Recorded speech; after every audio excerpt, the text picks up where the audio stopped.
Assalamualaikum warahmatullahi wabarakatuh. Alhamdulillah, alhamdulillah alamin. Assalatu wassalamu ala asyrafil anbiya'i wal mursalin Sayyidina Muhammadin wa ala alihi wa sahbihi ajma'in. Amma ba'd.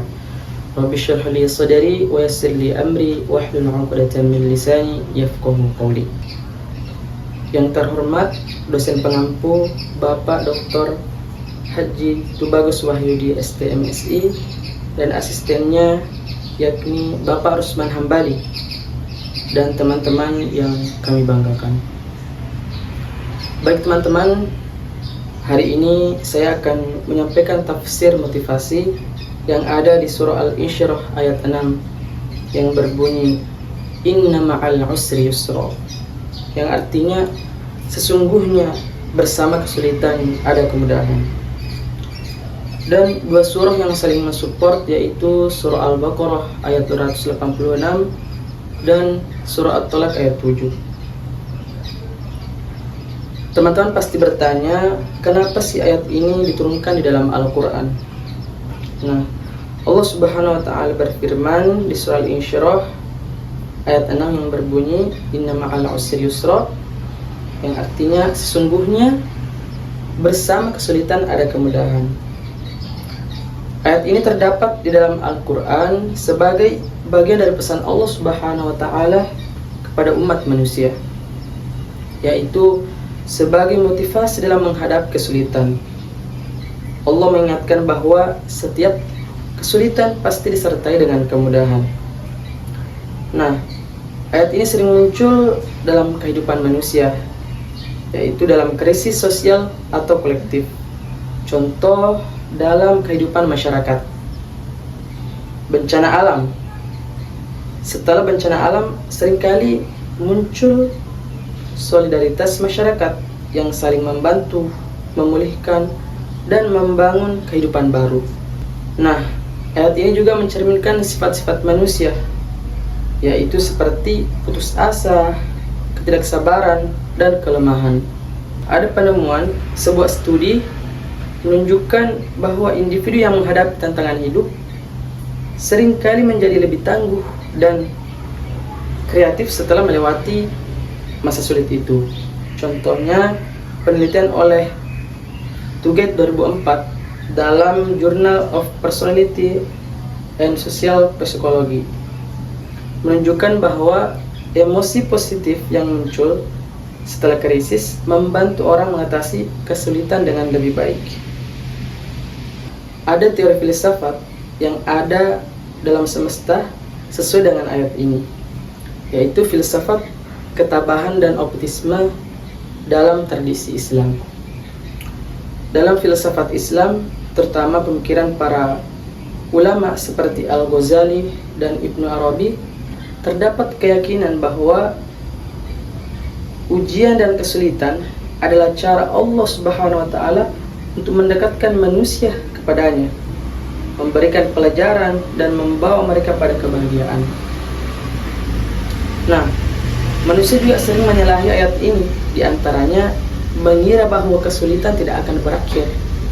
Yang kedua, tidak sabar saat menghadapi ujian. Dan yang ketiga, meragukan janji Allah. Kenapa sih manusia tidak menghayati ayat ini? Yang pertama adalah kurangnya pemahaman agama tentang ajaran Al-Quran. Yang kedua, terjebak dalam keputusasaan. Nah, saya mempunyai analogi teman-teman seperti belajar sepeda. Nah, ketika belajar mengendarai sepeda, kita sering terjatuh, terluka, atau bahkan merasa takut. Namun, setelah menguasainya, kita bisa menikmati perjalanan dengan penuh kebebasan. Seperti yang dijelaskan di surah At-Talaq ayat 7, Sayaj'alullahu ba'da usri yusra. Allah akan memberikan kemudahan setelah kesulitan. Jadi saya punya pengalaman teman-teman, di mana saya sangat sulit menghafal Al-Quran. Saya selalu mengulang-ulang beberapa kali, namun tak kunjung menghafalnya. Namun saya tidak putus asa karena pasti ada kemudahan setelah kesulitan. Dan akhirnya saya pun menghafal ayat itu saat beberapa kali pengulangannya. Jadi terkadang Allah itu ingin melihat seberapa besar sih usaha kita. Nah, Islam mengajarkan kita juga bahwa manusia harus menjaga keseimbangan antara kehidupan di dunia dan akhirat. Terlalu fokus pada dunia akan melupakan tujuan akhirat, sedangkan terlalu mengabaikan dunia bisa membuat hidup menjadi gelisah.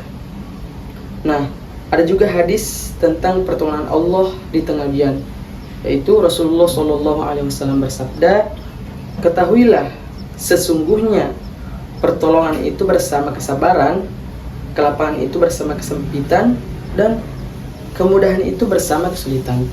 Hadis riwayat Ahmad. Nah, teman-teman juga harus berbaik sangka kepada Allah, karena Allah sesuai dengan persangka hambanya. Rasulullah SAW bersabda, "Sungguhnya Allah berfirman, Aku sesuai dengan persangka hambaku, dan aku bersamanya ketika dia mengingatku." Hadis riwayat Bukhari dan Muslim. Jika kita berprasangka baik, maka Allah akan memberikan yang terbaik. Sebaliknya, jika kita berprasangka buruk, kita hanya akan membuat hati menjadi gelisah. Nah, bagaimana cara berbaik sangka kepada Allah? Yaitu fokus pada nikmat yang sudah diberikan. Yang kedua, mengingat bahwa Allah Maha Penyayang dan tidak pernah meninggalkan hambanya. Yang ketiga, mendekat kepada Al-Quran untuk memahami betapa besar kasih sayang Allah kepada manusia. Dan yang keempat, melihat setiap ujian sebagai kesempatan untuk tumbuh dan semakin dekat kepada Allah Subhanahu wa Ta'ala. Ayat ini menjadi motivasi saya ketika menghadapi tantangan dalam menghafal Al-Quran, seperti murojaah atau memahami makna Al-Quran. Nah, contohnya di saat saya setoran sama Gurunda Ustaz Syahrir, yang dimana kami nggak dituntun sama sekali. Jadi ketika salah nggak bisa dilanjutin, harus mundur dan antri lagi. Jadi setelah saya lancarin dan maju lagi, baru lulus. Jadi kita tuh dilatih bersabar agar usahanya lebih besar, agar kedepannya bisa lancar dan dipersiapkan lebih matang, dan hafalan menjadi berkualitas. Yang terakhir, bagaimana sih menjadi hafiz yang off the book? Yaitu mengamalkan nilai-nilai Al-Quran dalam kehidupan. Nah, hafalan bukan hanya untuk dilantunkan saja, tetapi juga menjadi pedoman dalam akhlak dan perilaku sehari-hari. Nah, seorang hafiz harus mencerminkan sifat yang diajarkan Al-Quran, seperti jujur, sabar, dermawan, dan penuh kasih sayang. Kesimpulannya, ayat ini mengajarkan bahwa setiap ujian dalam hidup pasti diiringi dengan kemudahan, sebagaimana diperkuat dalam surah Al-Baqarah ayat 286 dan surah At-Tolak ayat 7, bahwasanya kesulitan bukanlah akhir, melainkan jembatan menuju pertolongan dan kemudahan dari Allah Subhanahu wa Ta'ala. Baik teman-teman, mungkin itu yang sempat saya sampaikan. Wabillahi taufiq wal hidayah. Wassalamualaikum warahmatullahi wabarakatuh.